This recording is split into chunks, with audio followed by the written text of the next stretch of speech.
ফজরে বাদে সারা রাত মাহফিল আনসারী সাহেবের বয়ান হবে বাদ ফজর। লিখে দেওয়া হয়েছে পোস্টারে বাদ ফজর বয়ান। সারা রাত মানুষ নাই, কিন্তু রাত 4টার পর থেকে প্যান্ডেল ভর্তি। ফজরের পরে আনসারী সাহেব বয়ান করবেন। আমরা আনসারী সাহেব রহমতুল্লাহ আলাইহি বাহুবলের মাটি এবং মানুষের আত্মার সাথে সম্পর্ক ছিল আনসারী সাহেবের। আনসারী সাহেব তাজুল ইসলাম আমাদের মুরব্বী হযরতুল আল্লামা শেখ তাজুল ইসলাম গৌহরী হুজুর রহমতুল্লাহি আলাইহির ঘরের অধীনে ছিলেন দীর্ঘদিন। সেখান থেকে চলিতাতলা মাদ্রাসায়, বাহুবল মাদ্রাসায়, চলিতাতলা মাদ্রাসায় আমাদের বাহুবলে উনাদের শিক্ষা জীবন মাত্র 1 বছর বাকি ছিল।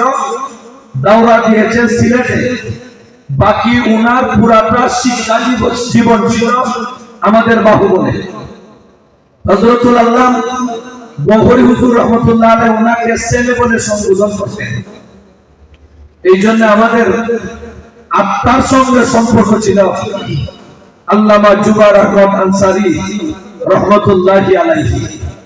আমরা আরো দেখি দেশ এবং বিদেশে, বিশেষ করে ইংল্যান্ডে আমি দেখেছি যেখানে যাওয়া যায় আনসারী সাহেবকে চিনে না এমন কোন মুসলিম নাই যে আনসারী সাহেবকে চিনে না।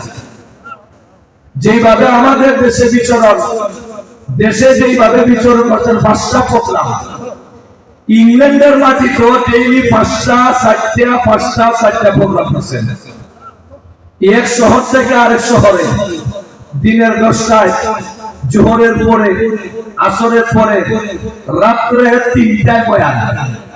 রাত্রে 3টায় সারাদিন মানুষ কাজ করে, বিভিন্ন রেস্টুরেন্ট থেকে, হোটেল থেকে কাজ করে।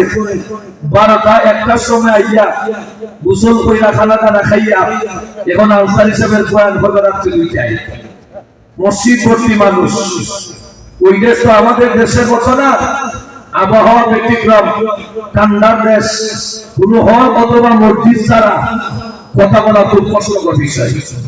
এই জন্য সন্তান যেভাবে বাবাকে চিনে অথবা বাবা যেভাবে সন্তানকে চিনে, সিলেটের মানুষ, বৃহত্তর সিলেটের মানুষ আনসারী সাহেবকে এইভাবে চিনে। তার ব্যতিক্রম কিছু নাই। একবার গহরপুর মাদ্রাসায় রাত্রে 3টার সময় বয়ান হবে।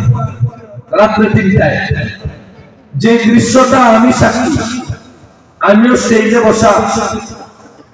এমত অবস্থায় গহরপুর মাদ্রাসার বর্তমান মুফতি সাহেব দামাত বারকাতুহু শুধু ঘোষণা দিয়েছেন, এ পর্যায়ে আপনাদের সামনে অত্যন্ত গুরুত্বপূর্ণ বয়ান পেশ করবেন আমাদের প্রিয় ব্যক্তিত্ব হযরত মাওলানা জুবায়ের আহমদ আনসারী। যখন নাম বলা হচ্ছে, মানুষের ঘুম থেকে কিভাবে উঠছে এবং দোকান পাটে যারা ছিল পঙ্গপালের মতো মানুষ দৌড়াদৌড়ি শুরু করছে। মনে হচ্ছে যেমন আনসারী সাহেবকে আর কিয়ামতের আগে পাওয়া যাবে না। অবস্থাটা ছিল এরকম।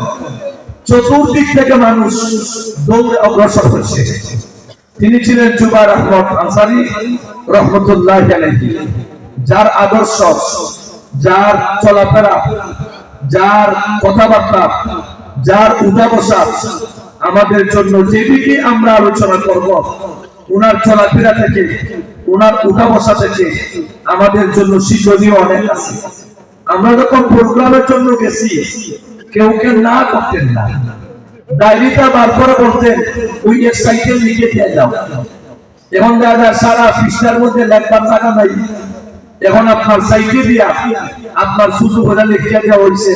ওই জন্য ইনশাআল্লাহ রাত্রে 3টার সময় আইবেন, রাত্রে 3টায়, 2:30টায়, দিনের 10টায় বয়ান যেভাবে, রাত্রে 3টার সময় বয়ান আরো আকর্ষণীয় ছিল। এত গভীর ঐতিহ্য আমরা ওনার কথা শুনেছি। আমাদের এলাকায় যেহেতু সারা রাত্র মাহফিল হয় না, বিদায় সেই অভিজ্ঞতা আমাদের কম। সিলেটের মাটিতে এখনো রাত্রে 3টা 2:30, আমরা এখানে যে পরিমাণ মানুষ আছি এই পরিমাণ মানুষ তো আলহামদুলিল্লাহ সিলেটের যে কোনো মাহফিলে রাত্রে 2টা 2:30টা আপনার 3টা 3:30টা এই পরিমাণ লোক হয়। গত 29শে ডিসেম্বর আনসারী সাহেব রহমতুল্লাহ আলাইহি সুযোগ্য সাহেব দাদা আমার পারকুল মাদ্রাসায় গিয়েছিলেন। ওনার বয়ান ছিল রাত্রে 12টায়। রাত্রে 12টা মানুষ ছিলেন এর দ্বিগুণ। তারপরে একটা সময় বয়ান শুরু করছেন আব্দুল বাসিত খান সাহেব সিরাজগঞ্জি। রাত্রে 2টা বয়ান হয়েছে হযরত মাওলানা লুকমান সাদি সাহেবের আমার পারকুল মাদ্রাসায়। যারা অনলাইনে থাকেন আপনারা দেখেছেন সারা রাত একইভাবে প্রোগ্রাম হয়েছে।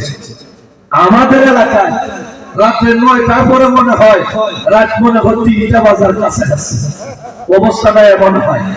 এই জন্য আসেন আমরা ওনাকে অত্যন্ত কষ্ট করে পেয়েছি।